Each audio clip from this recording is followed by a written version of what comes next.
بسم اللہ الرحمن الرحیم۔ السلام علیکم، آپ دیکھ رہے ہیں الف نیوز اور میں ہوں آپ کے ساتھ ماجد علی۔ شامل کرتے ہیں آج کی ہیڈ لائن۔ پاکستان سے سعودی عرب کے لیے براہ راست پروازوں کا آغاز آج سے ہو رہا ہے۔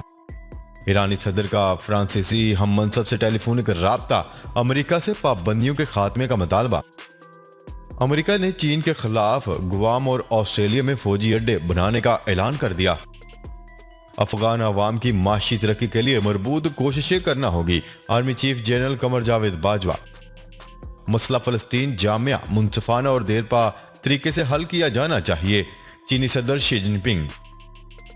مقبوضہ کشمیر بھارتی فوج کی بربریت، پلوامہ میں مزید 2 کشمیری نوجوان شہید۔ ترکی سعودی عرب کے ساتھ تعلقات بڑھانے کے لیے کام کرے گا، ترک صدر رجب طیب اردوان۔ نیٹو، امریکہ اور برطانیہ نے یوکرائن کے خلاف ممکنہ فوجی جارحیت پر روس کو خبردار کر دیا۔ کرونا وائرس سے بچاؤ، پاکستان میں آج سے بوسٹر ویکسین لگانے کا فیصلہ۔ پاکستان اور دنیا بھر کی خبروں سے باخبر رہنے کے لیے الف نیوز کو سبسکرائب کر لیں اور بیل آئیکن کو کلک کرنا نہ بھولیے گا۔ ناظرین، اپنی آرا کا اظہار کمنٹ سیکشن میں لازمی کیجیے گا۔ ہیڈ لائنز آپ نے جانی، اب بڑھتے ہیں خبروں کی تفصیلات کی طرف۔ پاکستان سے سعودی عرب کے لیے براہ راست پروازیں آج سے شروع۔ سعودی عرب کی جانب سے پاکستان اور بھارت سمیت کئی ممالک پر براہ راست عائد سفری پابندیاں ختم کر دی گئیں اور آج سے 6 ممالک سے مسافر براہ راست مملکت میں داخل ہو سکیں گے۔ نیوز رپورٹ کے مطابق سعودی حکومت سفری پابندیوں میں نرمی جاری رکھے ہوئے ہے اور 6 ممالک سے آنے والے مسافر اب 14 روزہ کسی بیرون ملک میں گزارنے کی پابندی سے آزاد ہو گئے ہیں اور براہ راست مملکت آ سکیں گے۔ ان ممالک میں بھارت، مصر، پاکستان، انڈونیشیا، برازیل اور ویتنام شامل ہیں۔ ان ممالک کے شہری اب براہ راست سعودی عرب میں داخل ہو سکیں گے۔ اسی طرح ان کو 5 روز قرنطینہ میں گزارنے ہوں گے، چاہے مملکت سے باہر وہ تمام حفاظتی انتظامات سے گزر چکے ہوں۔ ان کو مملکت پہنچنے پر پہلے روز اور 5ویں روز کورونا ٹیسٹ کروانا ہوگا۔ خبر کے اگلے حصے میں بات کرتے ہیں۔ ایرانی صدر ابراہیم رئیسی نے فرانسیسی صدر میکرون سے ٹیلی فونک رابطہ کیا۔ ایرانی صدر کا کہنا ہے کہ ایران 2015 کے جوہری معاہدے بحالی مذاکرات کے لیے سنجیدہ ہے۔ ایران کی ترجیح امریکہ کی جانب سے عائد پابندیوں کا خاتمہ ہے۔ اسی حوالے سے ایرانی صدر ابراہیم رئیسی نے میکرون سے امریکہ سے پابندیوں کے خاتمے کا مطالبہ کر دیا۔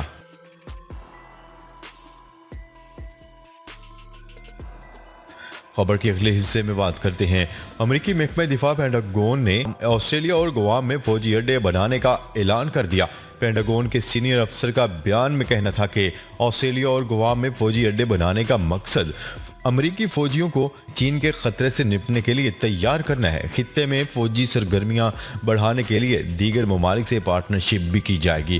پینٹاگون کے افسر کا مزید کہنا تھا کہ آسٹریلیا میں فوجی اڈے پر امریکی جنگی اور بمبارڈ طیارے تعینات کیے جائیں گے اور زمینی دستوں کی ٹریننگ بھی کی جائے گی۔ امریکی صدر جو بائیڈن نے اپنی خارجہ پالیسی میں چین کو بطور چیلنج اہم قرار دیا تھا۔ تائیوان کے مسئلے پر چین اور امریکہ میں شدید کشیدگی پائی جاتی ہے۔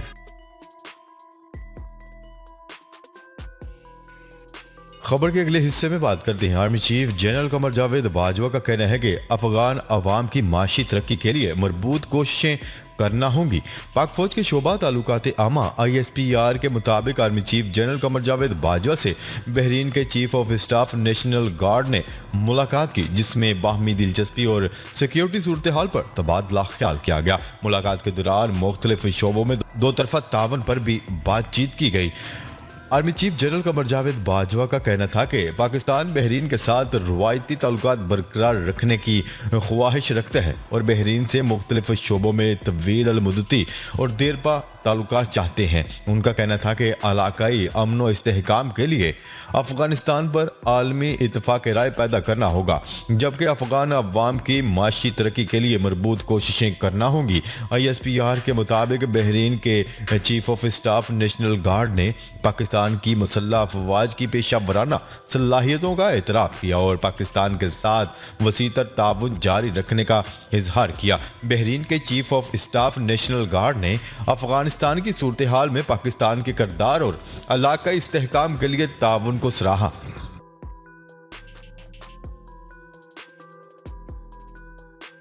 خبر کے اگلے حصے میں بات کرتے ہیں۔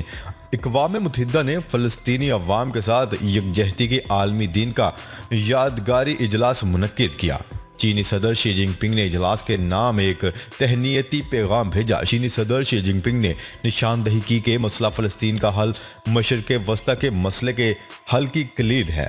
مسئلہ فلسطین کو جامع، منصفانہ اور دیرپا طریقے سے حل کیا جانا چاہیے تاکہ فلسطین اور اسرائیل پرامن طور پر ایک ساتھ رہ سکیں، عرب اور یہودی عوام ایک ساتھ ترقی کر سکیں۔ یہ فلسطین اور اسرائیل دونوں کے مشترکہ مفاد میں ہے، علاقائی استحکام کے لیے ضروری ہے اور یہ تمام امن پسند اور انصاف پسند ممالک اور عوام کی خواہش سے مطابقت رکھتا ہے۔ اقوام متحدہ کے سیکرٹری جنرل انطونیو گوتریس کا کہنا تھا کہ فلسطینیوں کے حقوق کی مسلسل خلاف ورزیوں سے اسرائیل فلسطین تنازع کے دو ریاستی حل کو خطرہ لاحق ہے۔ اقوام متحدہ کے سربراہ نے فلسطینی عوام کے ساتھ یکجہتی کا اظہار کرتے ہوئے کہا ہے کہ مقبوضہ فلسطینی علاقے بشمول مشرقی یروشلم کی صورتحال بین الاقوامی امن اور سلامتی کے لیے ایک اہم چیلنج بنی ہوئی ہے۔ انہوں نے فریقین پر زور دیا کہ وہ ایسے اقدامات سے گریز کرے جن سے پرامن حل کے امکانات کو نقصان پہنچے۔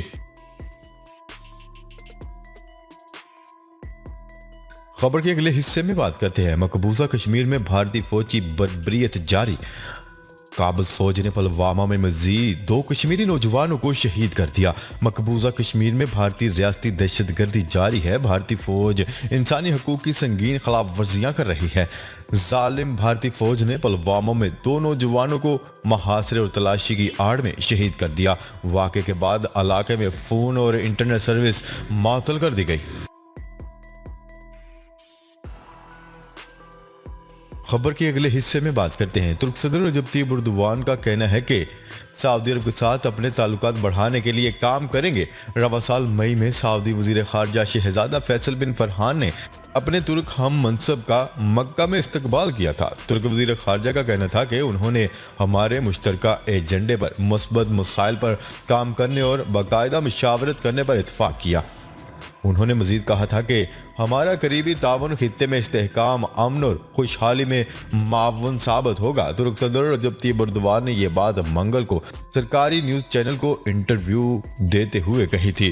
ترکی اور متحدہ عرب امارات کے تعلقات میں حالیہ بہتری کے حوالے سے طیب اردوان نے کہا ہے کہ ہم نے متحدہ عرب امارات کے ساتھ جو قدم اٹھایا ہے وہ اہم اور تاریخی ہے اور میں فروری میں متحدہ عرب امارات کا دورہ کروں گا۔ ابوظہبی کے ولی عہد شیخ محمد بن زید ال نہیان نے گزشتہ ہفتے انقرہ کا سرکاری دورہ کیا تھا۔ یہ سن 2012 کے بعد ان کا پہلا سرکاری دورہ تھا۔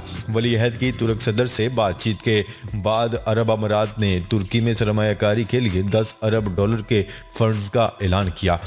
ترک صدر رجب طیب اردوان نے انٹرویو میں مزید کہا ہے کہ ہم مستقبل میں مصر اور اسرائیل کے ساتھ پیش رفت کا مشاہدہ کریں گے۔ خبر کے اگلے حصے میں بات کرتے ہیں۔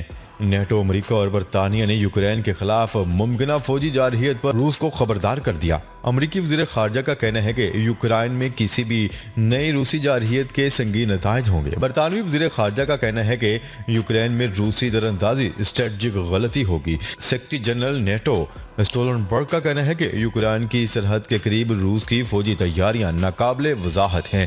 روس کے صدر ولادیمیر پوٹن نے مغرب کو خبردار کیا ہے کہ یوکرین میں نیٹو کی فوجی انفراسٹرکچر میں توسیع ریڈ لائن ہے اور امید ہے کہ ریڈ لائن کو عبور نہیں کیا جائے گا۔ روسی وزیر خارجہ کا کہنا ہے کہ نیٹو نے روس کی سرحد کے قریب فوجی ہارڈ ویئر نصب کر رکھا ہے۔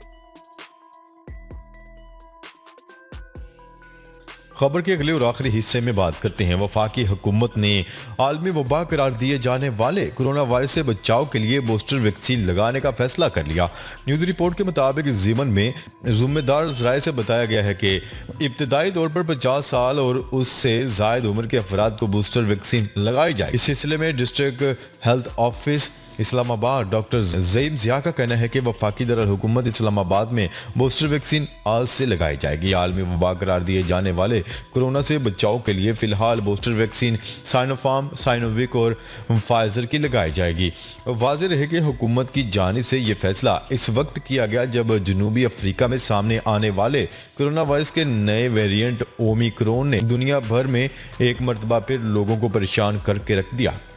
ناظرین اب تک کے لیے اتنا ہی، مزید خبریں لے کر بہت جلد آپ کی خدمت میں حاضر ہوں گے، تب تک کے لیے اپنا خیال رکھیے گا، اللہ نگہبان۔